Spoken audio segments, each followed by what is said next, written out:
This is Theoretical Thrills, the podcast where three hosts pitch original theoretical rides and attractions based on things they don't own.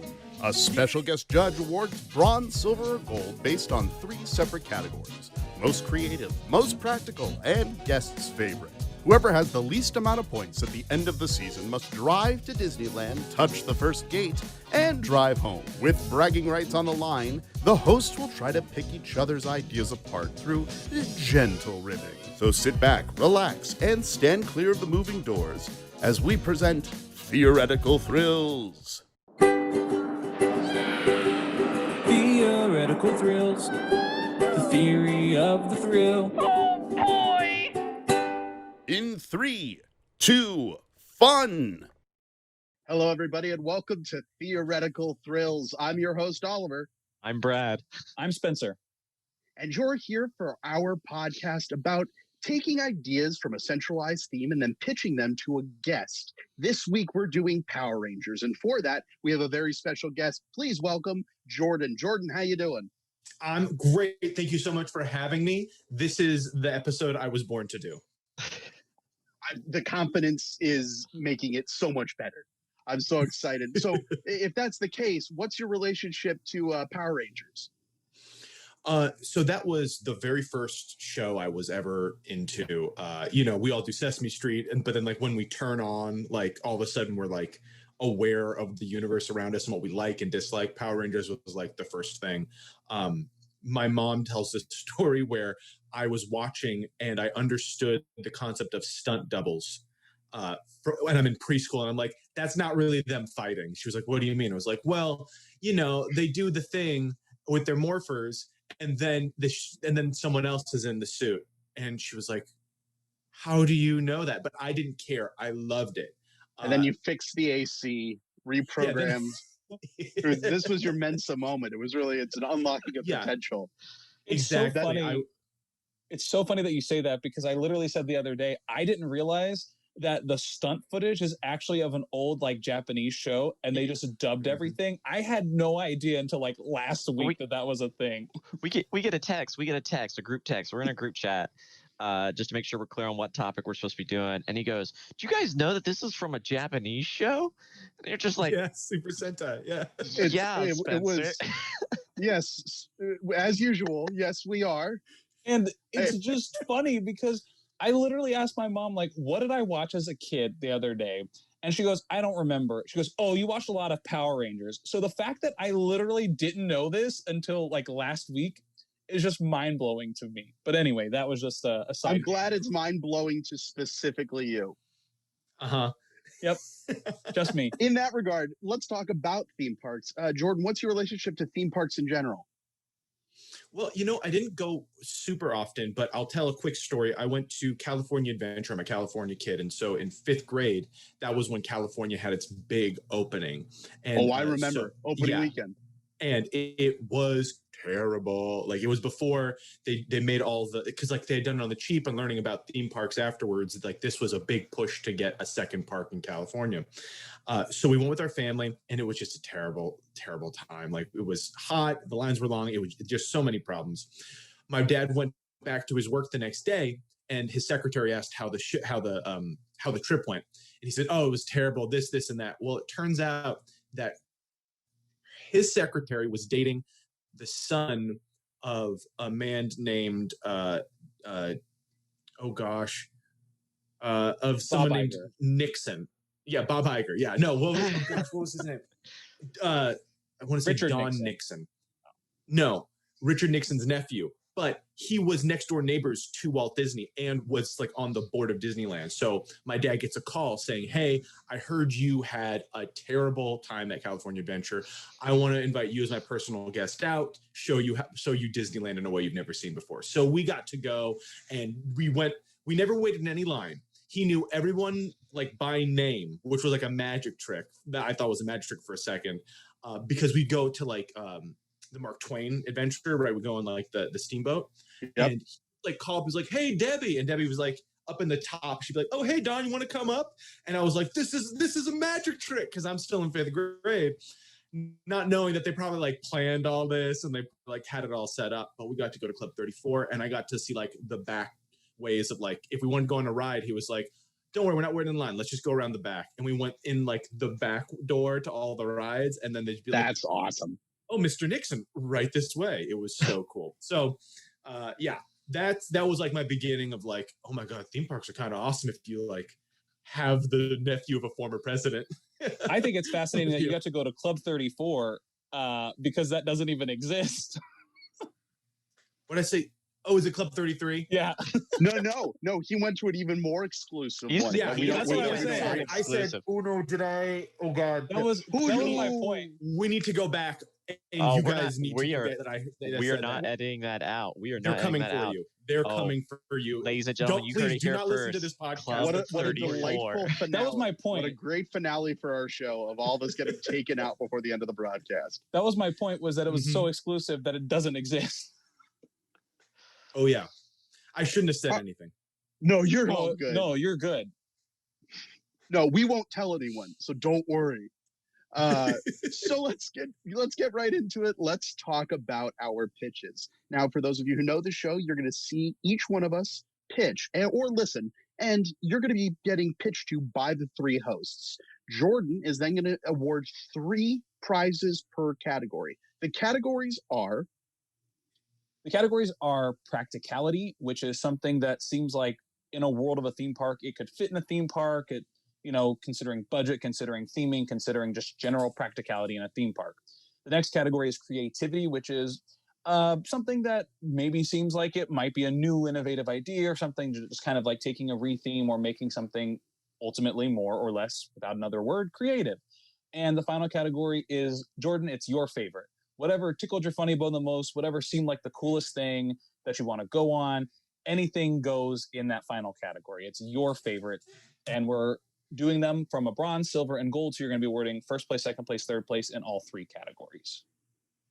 Now, all of these awards are counted up at the end of the season, and the loser, the person with the least amount of points, has to drive to Disneyland, touch the gate, and then drive home. They don't get to enjoy themselves. They just have to schlep. So that's what's at cost here and what we're going to do. So it's Morphin Time. Let's do our first pitch. Spencer, take it away. Thank you. So again, as a kid growing up, apparently the thing that my mom remembers me watching is Power Rangers, specifically Mighty Morphin. And the other day, I was literally trying to figure out, there was like a flower episode that I remember, the Pink Ranger fighting this flower, and I could not figure it out. Then I realized it was the Bloom of Doom. And I was like, that is so cool. I finally figured out it was the Bloom of Doom, voiced by Alex Borstein, which is wild.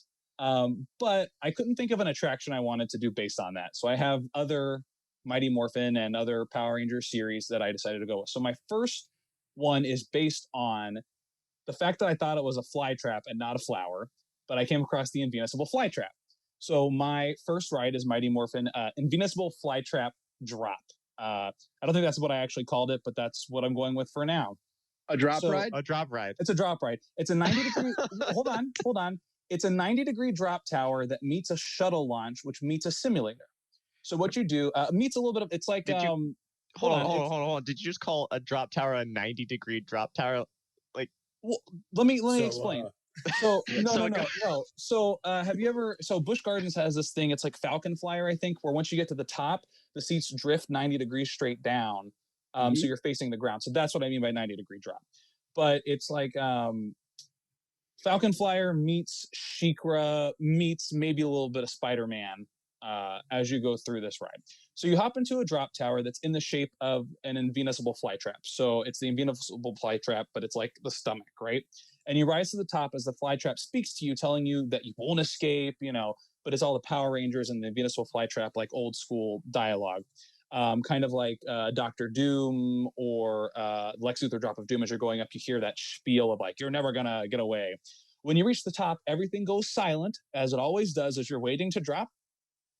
And your seats drop, tilt 90 degrees so you're facing straight down, and you hear, it's time for lunch. And then a fire effect, it's not real fire because that's dangerous. A fire effect like a light comes up, and as it happens, you literally are going into the fly trap stomach, and you drop down 90 degrees.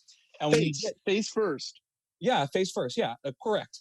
And then when you get into the Invincible Flytrap, you think it's crazy. It's actually a ride that exists in Busch Gardens. It's just you don't go inside anything. You just go straight to the ground. But once you drop into the mouth, it's pitch black, but your seats come back up. So as you scoop down, you come back up into the regular upright position. And as you're, well, I mean, it's not like a jump. Nope. It's a smooth. So Instant. Well, as Falcon Flyer, as you go, it kind of like swoops you up like you're flying like a falcon. Anyways, you're in a pitch black area, and all of a sudden you see these like AR, VR effects floating around you as you see that scene from the Power Rangers original series working to take down the Flytrap. You hear the sound effects, the voices, all of that. And then when the Power Rangers defeat the Flytrap, you literally go back up 90 degrees, back up through the Venus Flytrap, and you go back up to the top of the drop tower. And then once you shoot back up, you just slowly come back down to the station. I'm sorry, real quick, one more time. How do you get back to the station? What's the neck bob? You just come back down to the station. Now, for those of you who are listening to this as the podcast, also be aware that there's a video version of this on YouTube where you could see Spencer do what I can best describe as my favorite thing I've seen all week. Well, yeah. So I'm a couple things. I mean, I'm intrigued by this, especially how this Falcon Flyer ride. Like I know Falcon's Fury in Busch Gardens. That's the one, I believe. Right? Oh, yeah. I don't know. It's Falcon's Fury. So if anybody's trying to figure out what ride you're describing, so it is doable. I just, I'm shocked you did a drop ride this week. He never does that. He never pitches a drop ride. You never pitch a drop ride? No, he's always so specific with his rides. I mean, in this case, I've never pitched a 90-degree drop ride. So at least it's not in the Tower of Terror building this time. Yeah, at least that was brought into the description. It's like own it is every week. entity. Jordan, so it's an outdoor. If you have any questions about the rides themselves, feel free. Yeah, I'm curious how recognizable do you think this episode is going to be for people paying how much a theme park ticket costs? Enough to build a ride. Yeah. So to answer that question, it's one of two things. One, if you have people who are super fans of Power Rangers, will most likely know multiple characters, including this Invincible Flytrap, which I didn't remember. And when I looked it up, I watched clips of it and I was like, I remember this episode. But to the plain eye, I don't think necessarily this is like a staple character that people are going to recognize, but I also don't think that that's the market for a Power Rangers theme park specifically. What you could have done now, Jordan, just, if as we fix these, you're going to be judging based off his original pitch. I'm just saying that right now, right. Because what you could have probably should have done is every series of Power Rangers has a main couple of villains that are there the entire series. Sure. And none of them entire season are those. But can I explain to you why there's always these one-off bad guys who are pretty much forgettable. They're there to teach some certain lesson of the episode to one of the Rangers or to all the Rangers as a group, and then we move on. So can I explain why I chose the Venus Flytrap as opposed to the Bloom of Doom or the... I insist you do. God, I was hoping you'd say. Or the Pinoctopus, for example, which is also an episode I remember watching. Anyway, the reason why I chose this Flytrap out of all the characters that I had kind of remembered and reminisced and chose from is because of the actual theme of the storyline itself. I felt if I was doing a drop tower, I have this thing where, literally he says it's time for lunch and he like opens his fly trap. I don't know why I'm doing this as it's a stomach, but it's like his fly trap. So there's a reason flashes for everyone. Fly traps open and close a lot. It's like your pants, like the zipper fly trap. Right. Yeah, sure. So there, I felt like there was a reason specifically for it to go down and for it to come up. So, and then the fire, like the zap that like brings you into I felt like there was thematically, it made sense for it to come up and come down. So that's why I went with this villain as opposed to another villain with this specific ride. Okay. Well, I think that answers your question. Why not? Spencer, what's your next one? So going along with Mighty Morphin, because that's what I know best, I've realized there were 2 movies, and I remember there being a giant ant is what I thought was in Mighty Morphin Power Rangers, the movie, but it turns out it was a giant wasp. So, on the long lines, I didn't do this right about that, but specifically about the movie in general. And this one is based on Ivan Ooze, and I called it Mighty Morphin Ooze Control. So how this works is it's a play on the word cruise control because you're hopping in your very own battle bike. And let me read what I wrote so I don't mess up my words. Hop aboard your very own battle bike as you, the Power Rangers, along with Bulk and Skull, attend a charity skydive at the Angel Grove Observatory. But they miss the target landing zone and end up in a construction site where Ivan Ooze is unleashed. Obviously, that's what happens in the movie. As Ivan grows more powerful, Ooze monsters are unleashed throughout the ride, and your job is to use your laser blasters to achieve the great power and restore Angel Grove. So it's explaining the plot of the movie, but how the ride works. The ride. Wait, I'm sorry. Hold on. Laser blasters? Yeah, I'm getting to it. Yeah. Okay. I Googled it, and that's what it said it was called. The ride vehicles are battle bikes shaped and set like the Tron Lightspeed Cycle or Avatar Flight of Passage, where you're kind of leaning over. The cars are lined up 3 by 3. You have yellow, red, and black in the front, white, pink, and green in back. So the colors of the Power Rangers are, 3 on 3. Each attached with a laser blaster, similar to the Buzz Lightyear kind of rides, where you go around and blast Ooze monsters in an attempt to defeat Ivan Ooze, Rita Repulsa, and the whole crew. Now, this is what makes it a little bit different, is your points add up at the end to help you as a team achieve that great power in order to keep Angel Grove Ooze free. So it's a dark ride, laser blaster ride, but you're working together as a team as opposed to individually competing against each other. Got a quick question. Uh-huh. And remember, we're going off at the original pitch. I just think it's Question hilarious. for you. You all think that I'm going to only remember the fixes. Oh, no. I'm going to remember the pitch. Spencer sent me a PowerPoint of his pitch. That's also fair. Question for you, Spencer. The Green Ranger was working with the other Power Rangers? You sure that was the color? Here's the thing. There was a whole Green Power Rangers season. I think it was season 2, season 3. Where it was like his own little entity. It was it was like the green is fun. I don't remember what it's called. But there were like the green videotape boxes. My point is, Right. I'm green just with going, evil. Yeah. Green is evil. Right. Correct. So my only point is, if you look at in general how Power Rangers are, everyone knows there's a green Power Ranger. Everyone knows there's a white Power Ranger. Though it's not necessarily that those were the ones from the start. Same. Unless I'm missing, maybe I'm missing a color. The White Ranger is the Green Ranger. I guess my question. Jordan, I'll let you take this. Yeah. So this is based on the film with Ivan Ooze. Yes. However, the cars are just based on the colors of the Power Rangers that have existed in the early series around Mighty Morphin Time. Mm-hmm. Because I'll give this to you for sure. The lineup does tend to change. Sometimes you have a Green Ranger, sometimes you have a Black Ranger, and sometimes the white is typically reserved for like a 6th Ranger in these things. But for this movie in particular, just my pitch, there is no Green Ranger. Sure. When it came to Ivan Ooze, he was the White Ranger, and then and then he continued to be the White Ranger, but like the animal change. Yep. Sure. Yep. Right.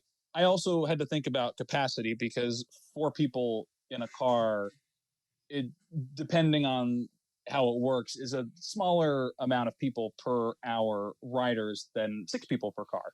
So but here's the thing. I love the idea of a singular ride car that branches off and does something else, but it's just the idea that the Green Ranger is ever working alongside. Well, he does in the series. He becomes the White Ranger. He works, to do but that. he works alongside as the Green Ranger, but he's like weaker in a couple of episodes. But he's weaker, and that's when he eventually transfers over into the White Ranger. But all right. I also told myself he does work as the Green Ranger. He's just weaker, and then eventually, because they get the chance to even use I want to say Jason gets the chance to use the dagger and the Dragon Zord. Mm-hmm. He gets that little shield thing. Yeah, he gets the shield for an episode. It makes more sense to do, if I'm going to do 6 cars, to do green and white than it would be to do like orange and purple, because green and white are, especially within Pink, the Mighty Morphin, blue, yellow, I have red, pink, blue, black, white. I said Yellow, red. Oh, I'm missing yellow. That's what I forgot. Yep. That's what I forgot. No, I have yellow. Yellow, red. Oh, I'm missing blue. That's what I'm missing. I meant to put. How are you It's in the missing PowerPoint. blue? Blue is my favorite Power Ranger. I don't know how I missed it. I think I was just writing the colors and I thought I got it all, and I was like, "Oh, 6, great, that's He perfect." stuck around the longest. So I must Yeah, have Billy meant was- blue. Yeah.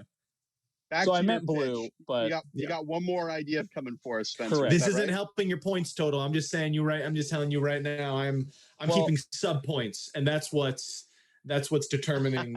well, that was just me hastily writing colors and not realizing that I put the wrong colors down. Anyways, the major part um, of the show? I will also just put that one ride I'm not pitching was Power Rangers versus Psycho Rangers the ride, but my final Ooh. ride. Well, maybe I should pitch that one instead. Too late. Give me It's another. too Give me late. another Right. grade. You're not Send me pitching that one. PowerPoint. Definitely send me that PowerPoint. Separate one. You think Yeah. there's a PowerPoint for the ride I didn't pitch? That's funny. So what I was going to do for my final one is I was like, I know all this Mighty Morphin. Let me dive in. Let me research. Let me do some exploring of something new. And I figured I got these two big ticket attractions. I may as well do something that's more, or rides. I may as well do something that's more of an attraction. So I went to Power Rangers Dino Chargers, and Okay. I'm doing Cavity's Casual Colossal Comprehensive Creative Candy Rama, because Cavity is a character in that series. And this is it's like an emporium of fun, right? So what this is you can, it's like a giant candy store. Okay, but there's also all these other options you have throughout. Because of course, Cavity, candy, dentist, obviously it makes sense. But you can meet and greet with the Power Rangers, Dino Chargers version, and see them defeat Cavity in a mini stunt show on a raised platform inside the candy store. So it's safe and away from everyone else, so guests can't approach the stage. There's also what I call a meet and defeat with Cavity, where you can use a VR power charger with your Dino Saber to defeat an animatronic Cavity. So that's another little thing you can do. And I also wrote Club Mode for kids, where it's taking the phrase Club Mode and making it into a dance area for kids where the different Power Rangers theme songs play on a loop, and where a Power Rangers themed DDR exists in a mini dance club arcade area for kids. I mean, adults can do it too, but it's like a fun family area. It's like an arcade meets a club for kids meets a candy shop meets a mini stunt show meets meet and greets is basically what it is. So you put a bunch of things in a building again? Correct. But I think they all phonetically make sense together in a building. Food court all over again. But also How does he notice, get by with that? Only getting 3 pitches. That last pitch always has 20,000 Just things. throws it all. It's But a I did dark say- It's got ride. something for everybody. I did say it was comprehensive, so you knew it was going to be a lot because it was comprehensive. I built a mall. But I mean, Which I also would could just say work. I built City Walk. I mean, that's an attraction. City Walk as itself is an attraction. So I could just say that this is like the City Walk of Power Rangers, even though it's not Based quite. on that Yes. unforgettable Candy character guy. Cavity. When I was searching, when I was doing my research, this character stuck out to me, and I was like, "Oh, I see why he's Cavity. This makes a lot of sense to me." And I stuck with that character for 4 days before I did these pitches, and that's the character that Mhm. stuck out to me from many of the series I looked at. I was thinking about doing some Power Rangers in space, obviously, but it was very similar to No my Goldar, other none of the Oh, the larger encompassing, but Cavity. That's so we got the But I think so far. I'm very proud of my meet and defeat with Cavity. I think that's a very fun play on words, and also club Meet mode and for defeat's kids. fun. Yeah, and Dino Saber. You can use your Dino Saber. I mean, come on! I used some of the words from the series. To attack an animatronic. Yeah, so it's a VR power charger with the Dino. It's a VR thing. You can defeat with the VR. VR, So they would put it up, they would get like a camera. virtual reality. Correct, virtual reality. Right, but what about people that have a problem with their vision and they can't put on Okay. a VR headset and It's not VR headset. So you know how the wands work in Harry Potter. That's not VR. No, That's not but, VR. But no, hold on. But there's VR, like when you do the thing and you hear the dragon sound, but there's actually a VR appearance of a dragon, except that's Power Rangers That's themed and not Harry Potter Not themed. Do you know what VR virtual reality? It's virtual really actually, reality. I said it's VR and AR. Maybe I didn't say that, but anyways, You did not. You said it's VR. No, it's still no VR. It's a But mix. there's no VR involved. It's a mix. Well, your charger's VR. You have VR power charger with your Dino. So your Saber. charger's not real. It's a virtual device. Correct. The charger is virtual. You charge it with your phone. It's virtual reality. Wait, no, so that's physical. You know, Spencer, what reality do you think we're in? I think I'm in a virtual reality. Here's the issue. He thinks he's in a virtual reality, so when he puts on any sort of VR, It's the actual, that's the actual reality. Okay. Yeah. Jordan unlocked a Ready mystery. Player One. It's much clearer in my brain. Show. Yeah, And it might I hope would so. lose VR from your pitch Oh, because there's no VR. Flytrap Fury. That's what I was calling it. Flytrap Fury. My first ride. Solid way to distract. So, ladies and gentlemen, that is Spencer's pitches. Spencer, give us the final rundown of them real quick. Well, my most recent one was Cavities, Casual, Colossal, Comprehensive, Creative Candy Rama. We've got my Dark Ride, Mighty Morphin Ooze Control. And we've got Flytrap Fury, my Drop Tower. Excellent. So those are his Power Ranger pitches. Mm-hmm. They're very Power Ranger. Do you have any more questions, Jordan, for him based on his pitches before we move on? And also take a look at the PowerPoint that you have because it kind of visualizes. Oh, I've been looking at it. Based on what I'm trying to explain. I've been looking at it. Don't you worry, Spencer. I've been looking at it. Great. So my main question is for the ooze control. Mm-hmm. Because you mentioned VR a lot in that one. So I want to go back and touch on it. Did I mention VR in that one? Yeah, and I'm looking at the PowerPoint here, and I'm seeing like the Tron stuff, and I'm seeing the cool bikes and everything like that. But I'm also seeing the dark red elements. But I'm seeing that you've put in. Okay, my question is, they're blasting with their blasters. Yes. But they're also on bikes. Yes, because I just kind of combined it all. Right. I think I know it's not that's like all I need to know. Yeah, accurate to the actual. And also they're not. It's going to be on a track. They're not actually driving the bike. And they're also horses. Correct. So. Yeah. Correct. Yeah. It's so you can hold on, but you're strapped in or whatever, and then you have the laser blasters, but it's attached to like the vehicle, like Buzz Lightyear, so you don't have to like hold it the whole time. You can put it down. Everyone's safely. How fast are you going?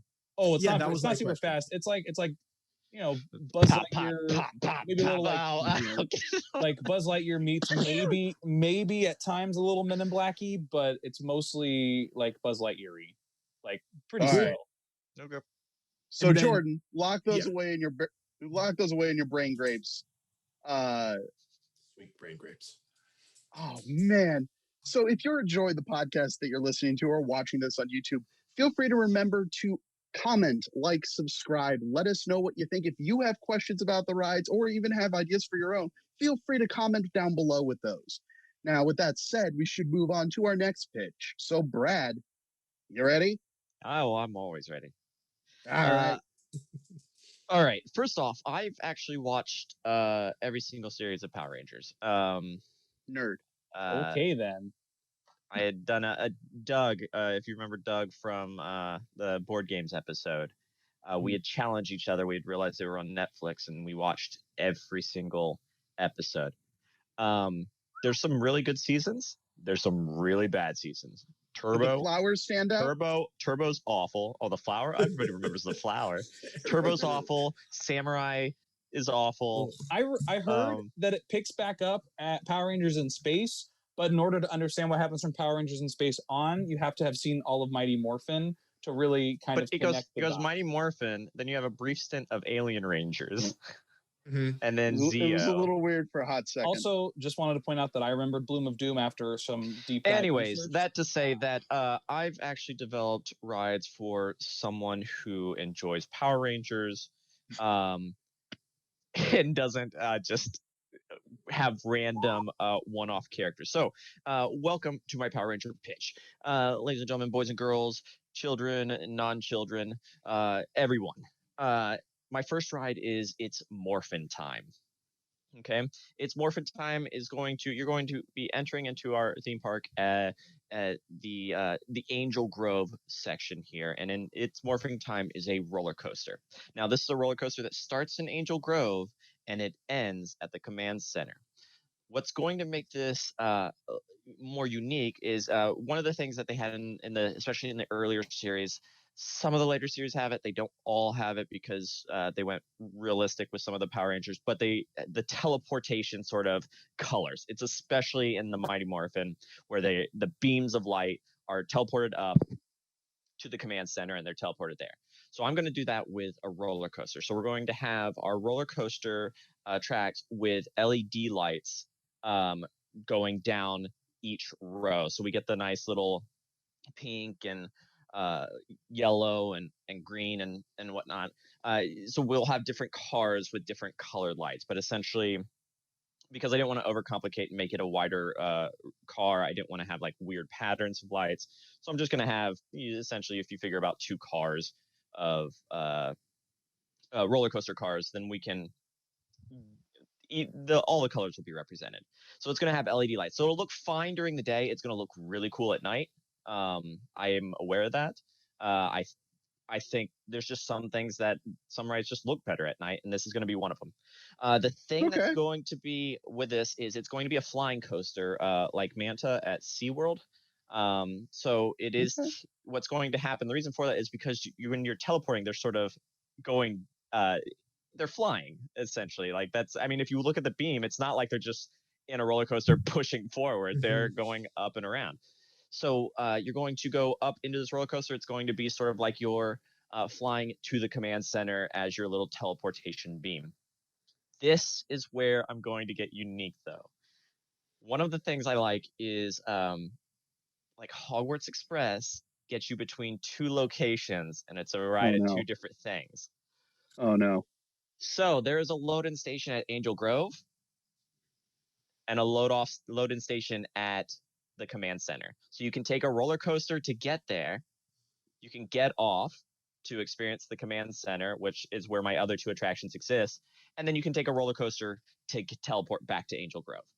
To allow for full immersion. Now, there will be a separate like path that you can sort of walk and just go towards the command center for those that don't want to do the roller coaster and stuff like that. But the idea is you can take the roller coaster there, do the stuff, the rides and the attractions that are there, and then take the roller coaster back. And it's going to be a slightly different roller coaster, but they use the same cars.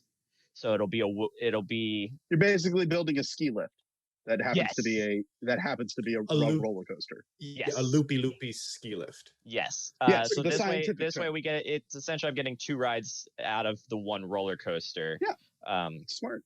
For it. So that is that. Now you're at the command center. This is where my other 2 attractions are. The first one is the Ranger Vault. As I said, there's been a lot of series of Power Rangers. So at the command center, I'm going to have a walkthrough exhibit of the different Rangers. I want a museum of being able to see the different seasons. That's cool. Some little clips and stuff. I would love for a prop and costume museum.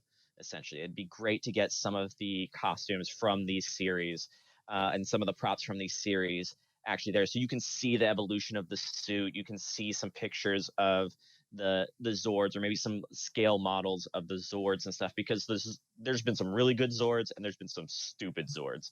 And so it'd be fun just to see them and to be able to actually see them without having to scroll through 20,000 Wikipedia pages. I'd also want to have in this Ranger Vault, there is a Zordon and Alpha 5 photo opportunity. Nice. So that is my second attraction, the Ranger Vault. My final attraction is my most complicated. It's called the Battle for Angel Grove. So this is, in essence, a sort of simulator ride. I know I've used like Millennium Falcon and stuff before, but this is going to be a little more intense. So what I want to have is essentially 5 individual pods. Essentially, everybody has their screen and stuff. It's going to feel like you're hopping into a Zord. So what's going to happen is, because Alpha 5 and Zordon, you're new to this. They're going to make it easy for you. They're going to take manual control of the Zords. You're just going to deal with the fighting and making sure that everything is running, because they need you in the Zord. So you'll hop in this little pod. It's going to you'll see the screens come up and stuff. It's going to look like you're being essentially transported into the Zord. All right. So you'll be in the Zord and you're going to fight. So this is going to be a sort of simulator video game sort of element in that you're fighting a boss. You'll be able to look out your digital windows to see the other Zords fighting alongside you. You're the 4 other people that are with you. Here is where it gets complicated, though. So those seats will all be able to move and shift and feel like you're actually in it, each one corresponding separate. At a certain point in the fight, it's time to form the Megazord. So what's going to happen is these seats are going to essentially shift ever so slightly forward to lock into place. So you have the 5 seats locking into one device. The divider walls will come up, and you now have 5 seats of people all next to each other as part of the Megazord with one bigger, with the screen is now just one complete screen. There's no longer a divider separated in it. And so you are the Megazord, and you'll together do the final sort of the final button press, the final moment, a sword swing to slay the giant bad guy, thus ending the ride. So that is my ride. It's my most ambitious ride, I feel. It's a lot of tech, especially design, the game thing. The thing I liked about it, though, is it's a ride that if you maintain the system, it's something that could be updated or a la Star Tours, where there's a randomized which one you get. So you can randomize which bad guy you're fighting or which sort of scene. You can randomize which Power Ranger Zords that you are. You can make it a little bit more variety, so we can I'm so upset that your best idea is so close to one of mine, but at the same time we just took 2 complete separate directions. I'm very excited about it's impressive. This idea, I love the idea. So this is my Battle for Angel Grove simulator thrill ride. Any questions? Yeah, so I got a question about the Ranger Vault. So you say that that this is all going to be within the command center. How big are you imagining the command center is going to be? How much room within the park itself would it take up? So the command center, the way I'd figure it is going to be a bigger building because there's a lot of seasons of Power Rangers. Power Rangers, the show that we're talking about. Yes.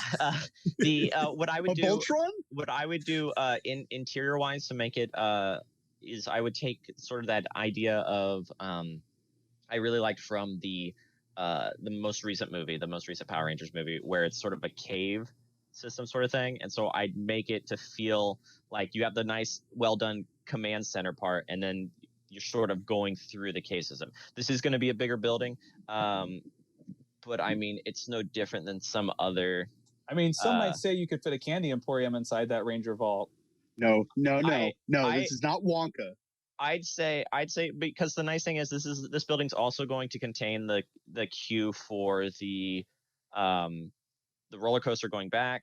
It'll also contain the queue for the Battle for Angel Grove. So I have no problem devoting more space to this area because you can make the museum portion sort of flow in with the other 2 rides. It's meant to be more scenery that you can experience, you can take a moment to look at, but you don't have to go out of your way to go see. Well, I really like what I like about your pitches is that it's it capitalizes on the real reason that people love the show, which is we want to be Power Rangers. Yeah. Right. So putting us in the Battle for Angel Grove, even the idea that we are in the little beams that transport around is really cool. I don't know why you call it It's Morphin Time though. I don't know if that's the name that I'd go with ultimately, just because I couldn't think of a better name. It's such an iconic phrase. It's such an iconic phrase that you could have used so many words that had C in it. It's such an iconic phrase, but it's Morphin Time. I'm gonna stick with it. I think it's just what you're getting into. As far as this is a Power Rangers ride. If you hear it's Morphin Time. And then for Battle of Angel Grove. Yes. Okay. What I'm worried about with that one is how many voices am I going to have in my head piped in during this ride? Because you've got Alpha and Zordon, yeah? Mhm. And then you've got whatever giant monster is talking at you, which are all tracks that you can those will be like predetermined and control.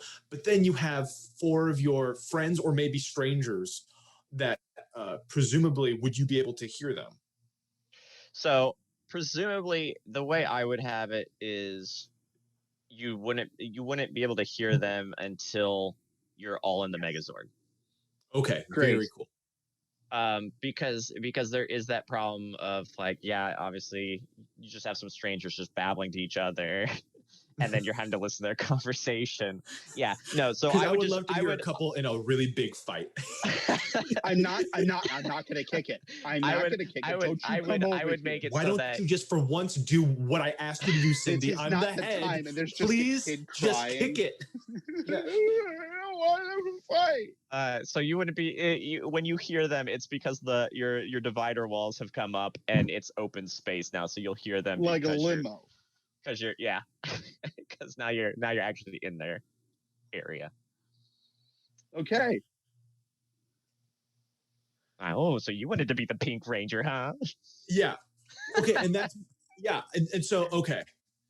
The final question is, this is like you said, this is like a Galaxy's Edge kind of thing, right? This is a this is one of those Smuggler's things where Run. like Smuggler's Run, where you're it's kind of on, you have a screen and then that's what you're seeing. Yeah, with motion and movement and stuff like that. Like so there'll not be some VR. There'll be some like so it's not VR. There'll be panels and stuff like Smuggler's Run and buttons where you can actually press that. I mean, it's a more elaborate video game. Yeah. I mean, it sounds really cool. I think the real question is like the transformation, right? That's the big trick of like making that work. And it's almost like something I thought through for my pitches. Well, let's hear them. Brad, I'm done with you. Be gone. All right, ladies and gentlemen, we're going to move on. Be gone. But before we move on, Brad, please give us the full review. So my 3 attractions are it's Morphin Time, the roller coaster, the Ranger Vault, and the Battle for Angel Grove.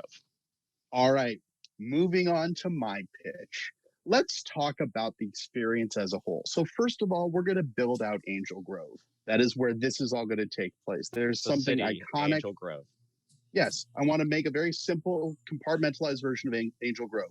So what you'll do is you'll be walking into the area, and the first thing you're going to be struck by is a 3.5 story tall Zord, a Megazord. We're going to build one out. It is not an impossible thing to do a giant version of this. We could go more than 3 stories, but I want to cheat it a little bit with perspective just because of building codes. But the way this is going to work is you're going to be queuing up by walking through the legs of this giant Zord. At random points during the day, it might come to life a little bit, just do a little bit of maneuvering, and then go back to where it is. The feet will not move where it's going, but the arms might, so you have that effect.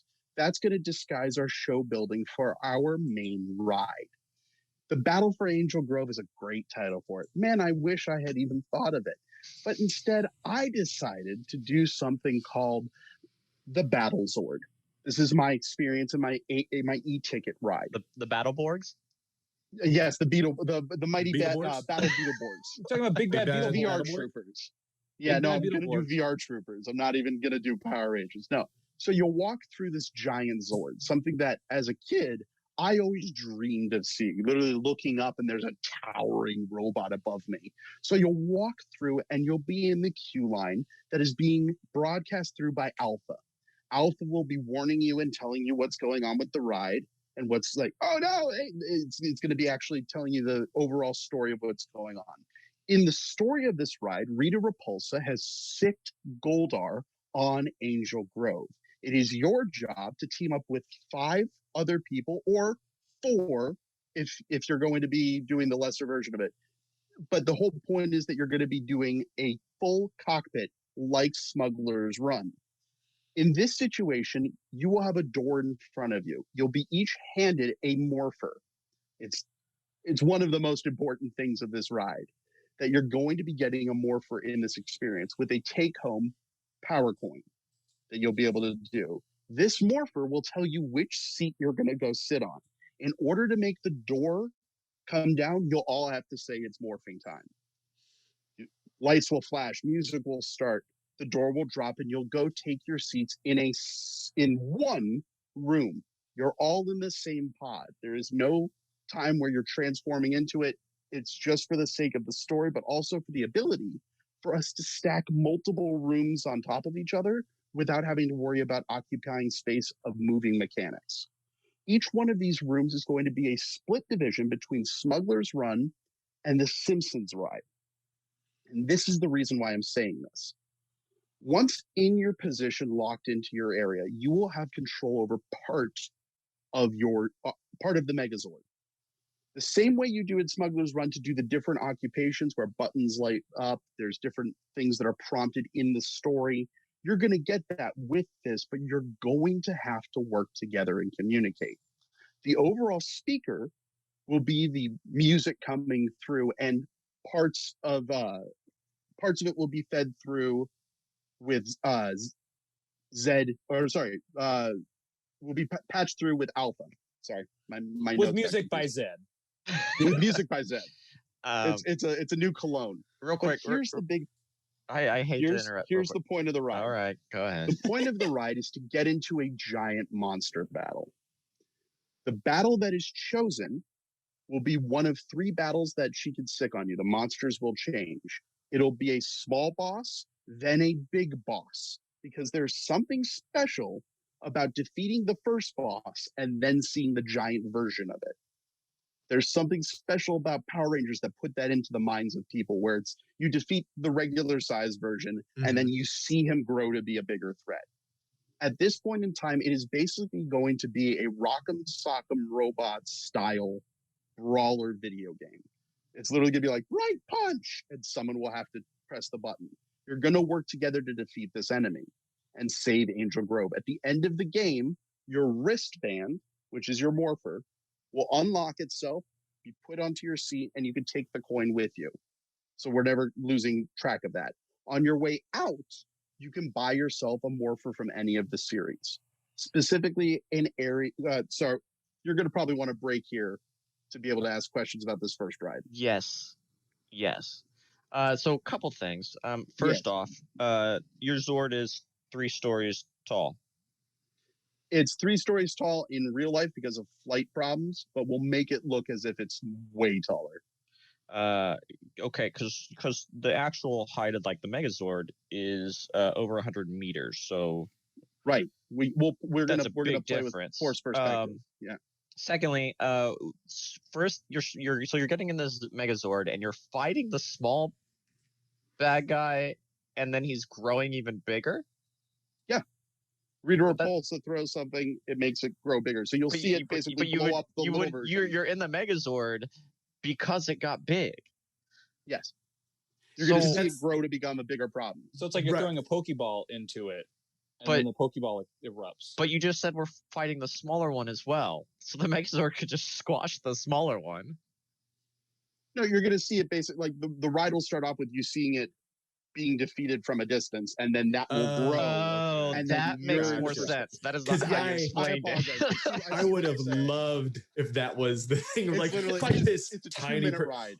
Well, yeah, Spencer. I was going to say, I have a comment and a question. Yes. My question is, so knowing that sometimes you might bring younger kids to these parks, and that might be a very terrifying sight to have to walk under a giant monster's legs, is there an alternate route for someone who might be terrified of going under the legs? Because the idea of maybe possibly getting stomped on sounds kind of terrifying to me. I thought it's a giant Megazord that he's walking under, not a monster. Well, a Megazord. Anyway, anything giant, a giant robot, a giant monster, a giant person, anything that moves that's giant. If a kid is too terrified, is there an alternate entrance for them to go through where they don't have to go through this giant, terrifying looking being?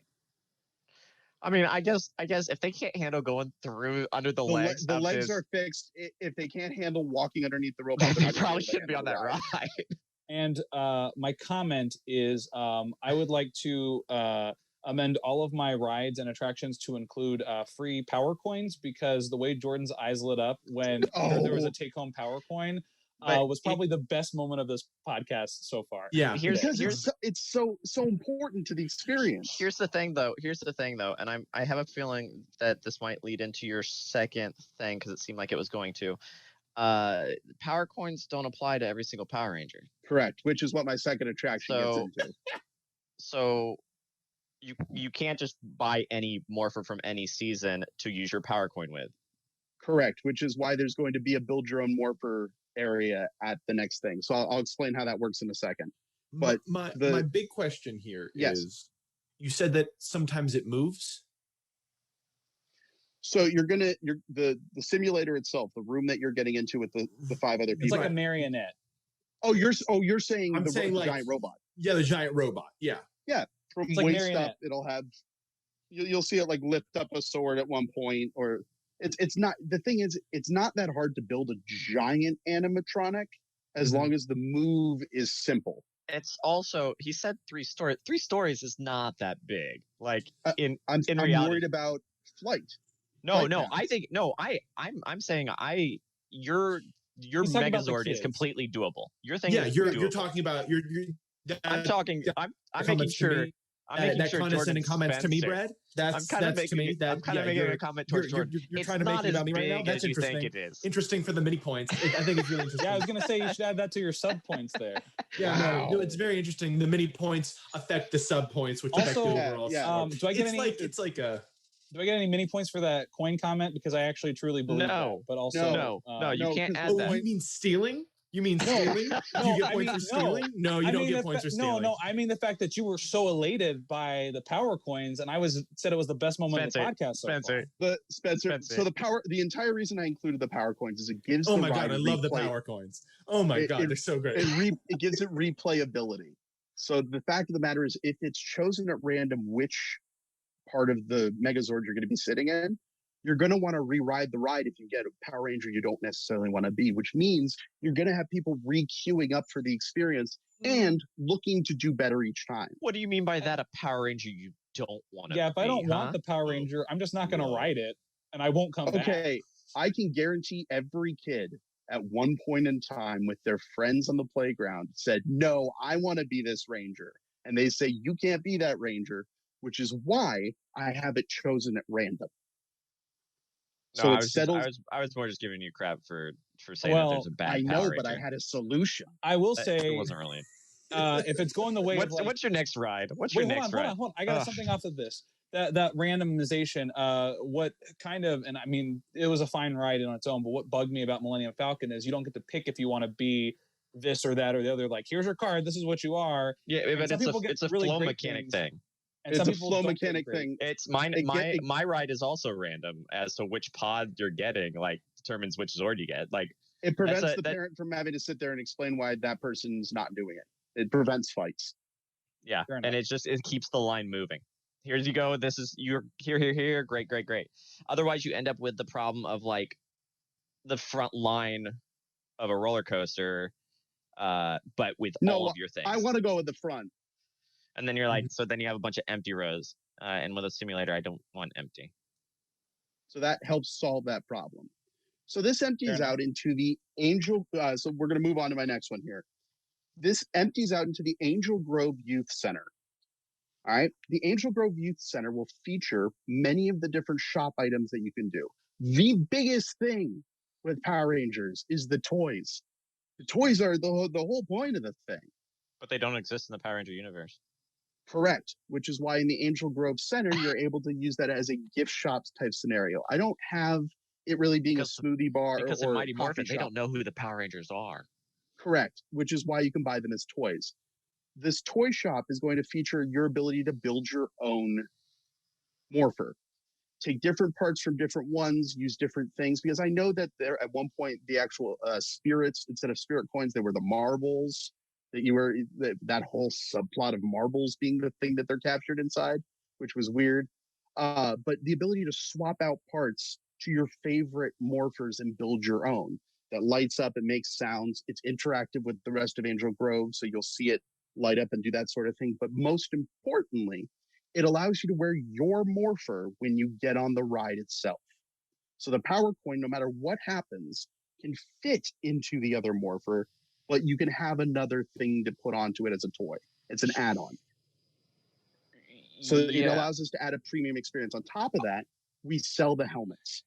I think one of the most important things that you could do is the proper helmets. I remember as a kid, you would get the crappy ones that were made of plastic that would constantly break.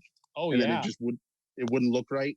And the Sideshow collectible version, which is the really good one that has the proper snaps and proper things, being able to buy your own power helmet that is sized to the person, while going to be a pretty large scale thing to have an inventory like that, is something that I think allows for that premium edition. And then on top of that, because we're theming it around Angel Grove and the original Power Rangers, the Mighty Morphin ones, the audience that is going to be purchasing those larger scale toys will have the money to pay for that premium item. So here's my thing is, I still don't think you're fully taking into. You keep saying that you'll be able to mix and match any morpher and stuff, but I don't think you realize just how varied the morphers get. Some of them are the swords, some of them are the ripcord ones. Some of them are like little phone things. I mean, it's something that we can add on to, but the idea would be to have the general wrist-based morpher. But yeah, I think belt-based morpher be the one you're playing with. I think if you're committing with the coins and you're committing with this Angel Grove Youth Center and stuff, then you just have to commit that you're doing Mighty Morphin. Yeah, I'm fine with that. Like you could throw Zeo in there and stuff, but if you're gonna commit, you don't have the phone, you don't have the because I think logistically it's just going to be a nightmare otherwise. And this way it helps your story flow a little better. Yeah, I agree. That's a good note. Spencer? My question is regarding these fitted helmets. I remember having those plastic ones as a kid, and it drove me nuts because I would cry every time one broke. And my mom was like, I'm tired of buying these for you. So I just had to live without them. My question is, do you think, knowing that parents how many times did you break them? Like twice. Yeah, I was about to say. Anyways, I mean, they had them at Walmart or whatever. Anyways, do you think that knowing that parents know that, like, oh, this is fitted to my kid's head, and in 2 months they're not going to have the same size head, it's going to be bigger, do you think this is going to be a real selling point for parents? Because knowing that I would have tantrums, like, I want another helmet, mom's like, too bad, deal with it. Do you think that a lot of parents Spencer, are actually going to how do the hats work at Disneyland? Yeah, I don't know. I've never worn the robes and hats at Hogwarts. It's a repurchase item that you do. If you're having a premium experience and can afford that item to take home with you, that's one thing. I got 4 Indiana Jones hats over the course of my life from Adventureland. Each one fitted to my head at the time. And I think the nice thing is depending how it's taken care of, you have, I mean, this is a memorabilia thing that you could put on a shelf, and this is like this. And you could get a different one the next time. Fair enough. So I think it's a high margin item. I understand that. But I think what people are getting accustomed to, especially with the ticket price of a theme park these days, is there are premium items available. When you go to Disneyland, you can buy Cells for thousands of dollars. You don't have to. There are cheaper options. But I will say that if I'm going to Disneyland and every time I'm buying a nicer crystal figure or something like that, I'm going to remember that experience a little bit more. On top of that, it's fitted to the head. So for any of the actual like photo ops and experiences like that, that's something you're going to want to use. Well, then let me ask you. Great if you want to commit a crime in the theme park as well. We're forced to wear masks now, so it could work. I mean, there's so many Power Rangers to stop that crime from happening. Exactly. Well, let me ask you this then. In that same regard, we're talking about these premium attractions or like gifts that people who are able to afford them can. What if you run into the scenario of, I mean, there's obviously multiple kids where their parents barely paid enough to get into this park, and they're like, I want this helmet, and the parent's like, I can't afford it, and then there's a giant temper tantrum in the middle of the park. What do they do? What do they do now? Are there alternative options for like, oh, I can get you this, I know it's not as great, but it's a cheaper option, or like, is there an option for them to like make their own helmet? So the problem with the make your own helmet thing is that we're going to have to worry about painting and gloss finishes and things like that. It's one thing if it's like stickers and stuff like that, but also the helmets themselves change in shape. So there's the different style of helmet. Like some of them are not as smooth and that sort of thing, but it's too much customization. The idea is that you're getting your favorite Ranger's helmet. I can solve this problem. I can solve this problem for you. I'm just really curious about these helmets. Get a table, get a box of Crayola crowns, get a bunch of printout of masks, and get some yarn. Stay at home. Build your own mask. That's an easy way to fix it because you can have a craft table for kids and they get distracted from the rich kids buying the helmets. And it's like, I have my own helmet. Look, I made it. And the mom can Yeah, be like, I'm not really worried dad. about I'm designing it on behalf of the theme park. I'm not really worried about that. People's margin. feelings. Got it. I got but it. we should bring it into the third attraction that I have because we. I want to know what they do for the poor people at Disney's Star Wars land that see all these kids get their own droids. You just don't get it. That's I've had that conversation with folk like parents and I've Harry seen it before. Potter. It's Harry like, Potter. No, you don't. I brought you to a theme park. Why would I get you that now? I'm just excited for the hotel, the Star Wars hotel that has all the different storylines and like the storylines that are like, oh yeah, you barely made it into the hotel. Sorry, like, you don't Dad, have how come we're always janitors when we stay here? Yeah, it's basically the Snowpiercer hotel. So you're stuck in the. Some people are Chewbacca. Some people are Jar Jar Binks. Yes, like the old. It's far more beautiful in the original French. So let's go ahead and move on to my third attraction. And this is your third attraction yet. Jeez. I know. This is my favorite thing. Honestly, this might be my favorite thing I've pitched in a long time. And this is the Battle City Stunt Show. Now, bear with me here. One of the most iconic things about the fight scenes with the giant monsters in Power Rangers is the fact that they're just regular people dressed up in those outfits battling over a small city. This stunt show, set up like an arena like you would have at a Shamu encounter at SeaWorld or that sort of stuff, will be overlooking a small miniature city as actors and fight choreography goes off on top of this. You will get to see multiple fights with multiple Zords versus multiple monsters. And this whole thing will be you'll have fire effects and you'll see things break. All of these things can be made out of bolts or 3D printed to allow for easily put back together and reset between them. But the idea is that we get to see the large scale battles from above. And then on top of that, on the Jumbotrons and the style of what Puppet Up does for their Puppet Up shows, we will have a camera that is a smaller camera based inside of that fight. So what's on the monitors is the one you would see in the show where it looks like a full-scale robot battle, but you're actually getting to watch it being created in front of you right before your eyes. Multiple Zords or multiple Megazords? Multiple Megazords. Yeah. Yeah, no, they're just the individual pieces. Well, could you imagine just the person that got stuck as the saber-tooth tiger or the Mastodon just like crawling? I'm just picturing that all those little like kitty scooter things or whatever that you like in gym. You're pushing yourself around. We could also have on top of this. I'm an elephant, Mom. Once the larger battle has taken place, we could also have miniature battles throughout the Angel Grove area with putty men attacking, and you have costume rangers stopping them. But for the most part, the idea would be to be able to see this in an arena that is made to look like a small city, so you get that effect. I want to see each person playing a different Zord, and then them coming together like some Cirque du Soleil thing. like in a shadow show. But you hear. But the thing is, you hear them yelling to each other, left. No, it's the idea that it would be a 1-to-1 battle. So like basically, and we would make sure that Bryan Cranston is the voice of one of the monsters over the loudspeaker. I think that's very important to include it.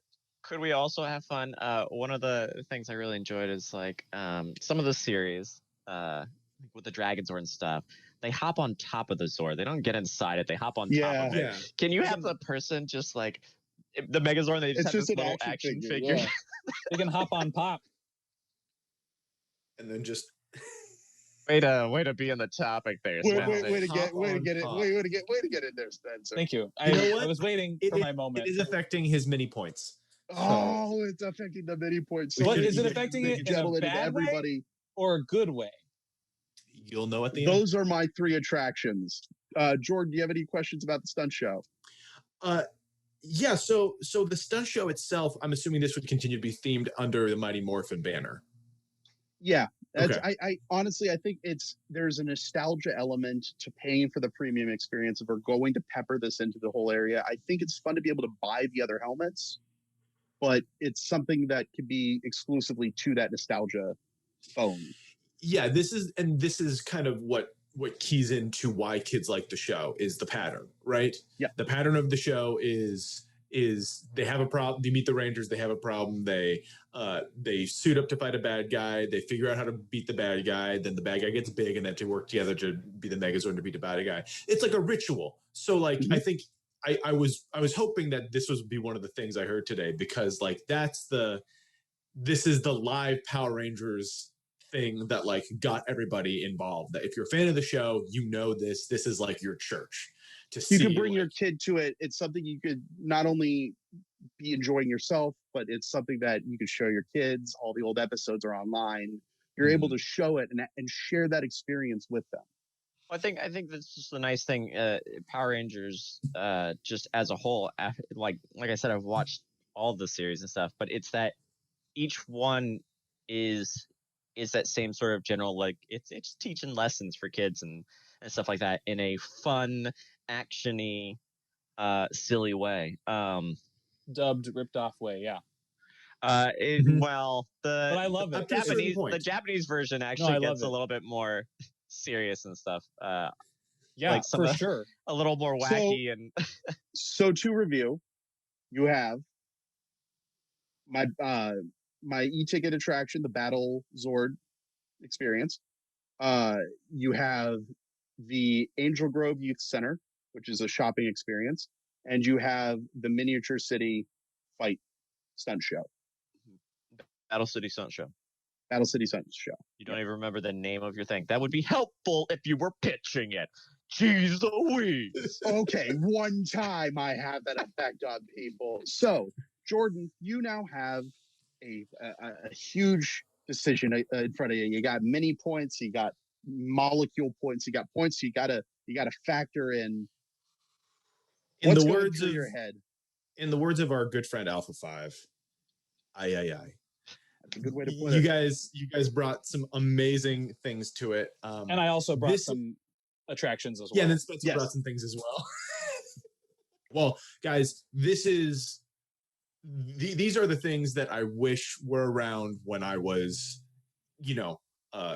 10 through 15. Because literally, I bought my last Power Rangers toy when I was like 16. And I have a girlfriend, a long-term girlfriend, so it doesn't matter. I can admit it now. Take that. So this is awesome. I wish all these things were in a real park. I just want to say that. Okay, so as far as practicality goes for bronze, I'm gonna give it to Ooze Control. Yeah. No. Because what's more practical than a copy paste with a remap? Yeah. I'll take it. And it's telling the basic story using a fun figure from an old movie. So there's nostalgia value for that.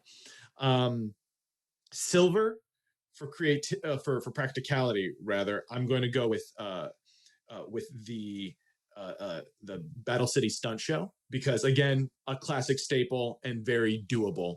The gold I'm going to give for practicality to the Ranger Vault, because like that, I mean, honestly, practicality wise, like you don't need a lot. You need some cool museum lighting, and they have all the props are probably in a warehouse in Van Nuys just collecting dust. Like ship them over, and like you can charge extra money. You can rotate out the exhibits. It's something that's fun. Yeah, and it's also something to teach your audience the story of the Power Rangers. You could have like a whole timeline there of all the characters. So that's practicality. For creativity. Okay. It's also creative. Okay, so It's all going to the flower. It's fine. I understand. There was no flower. You mean the fly trap? Yeah, that's you mean the invincible fly trap? Yeah, the invincible. It's a real character. It's a real villain. That's a fun word. It's a fun word. Real fun word. Literally what it's called. So, for creativity, in third place, I'm gonna go with. Oh my gosh, where are the notes? Yeah, so in third place for creativity, you got to go with Cavity Candy Rama. I'm so upset. I'm viscerally. I'm so upset. his catch-all exhibit. It's because of all the C's. It was a really creative title. Yeah, Yes, that's basically what it went to. Yeah. Don't worry, not a lot of those coming your way anymore, Spencer.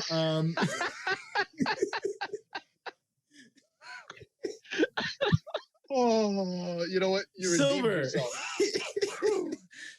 yourself. So silver for creativity goes to It's Morphin Time. Yes.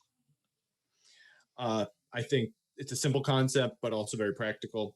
And then the gold for creativity is also is going to go to Battle Zord. I think just because that's really fun. I think it's a really simple, cool concept that is creatively satisfactory when you walk in and see the Megazord, and then to know like I'm going to be in there. I mean, yeah. I got to be honest. Taking a apparently obscure character and turning it into an entire ride, I think, is pretty creative. So moving on to my favorites now, and my favorites. Okay, guys, this is really tough. So, bronze for my favorite is going to go to the Battle City Sun show. And this is, I mean, these are all by like hairs. The gold is going to where's be the silver? What about silver? Silver. Yeah, silver. Sorry, silver. Yeah. Silver for my favorite. I'm gonna go with Battle for Angel Grove. Yes. Okay. And gold is gonna be Battle for Angel Grove. Controversial. Oh! Controversial. Wow. Really controversial. Oh. I love the idea. I mean, it's ambitious and it's crazy, and I don't know how. I can't imagine how it would work, but that's the main Power Rangers experience that I would want, which is the Battle for Angel Grove. You're in your own Zord, and then all of a sudden there's a big reveal, and you get to see that there's everybody else, and you finish it out. I love that idea, even though it's very set. Like I said, it's just by hairs there. Jordan, this has been true. an absolute delight. Thank you so much for coming on and doing this. Before we say goodbye, do you have anything you want to plug? Yeah, I would love to. So I wrote an audio drama, and we produce an audio drama that's dropping right now based on the 1938 War of the Worlds broadcast. So awesome. Orson Welles and the Mercury Theater on the Air did a reading of Around the World in War of the Worlds. Around Orson the World Welles. in 80 days. Yeah, it's the world. He did a production of War of the Worlds, and people thought it was a real news report. Mm-hmm. So we wrote a little 6-episode mini-series that chronicles the creation all the way up to the eventual broadcast of it and the fallout of it. And that's been dropping all through October. Final episodes are going to drop at the end of October. So check it out. We'll make sure to add a link. Yeah, we'll make sure to add a link that's clickable. So we'll send a few people your way. Jordan, thank you so much for joining us. If you liked today's program, please like, comment, subscribe. Feel free to let us know what you like. Feel free to let us know what you don't like. If you liked us, we've been Theoretical Thrills. If you don't like us, we've been Blue Man Group. Thank you. Have a great week. Did you enjoy the episode you just watched? Feel free to like, subscribe, and share. And if you have an interpretation of an idea based on the theme of the week, feel free to tag us on social media with #TheoreticalThrills, and we may feature your ride and attraction on the show. Theoretical Thrills, the theory of the thrill.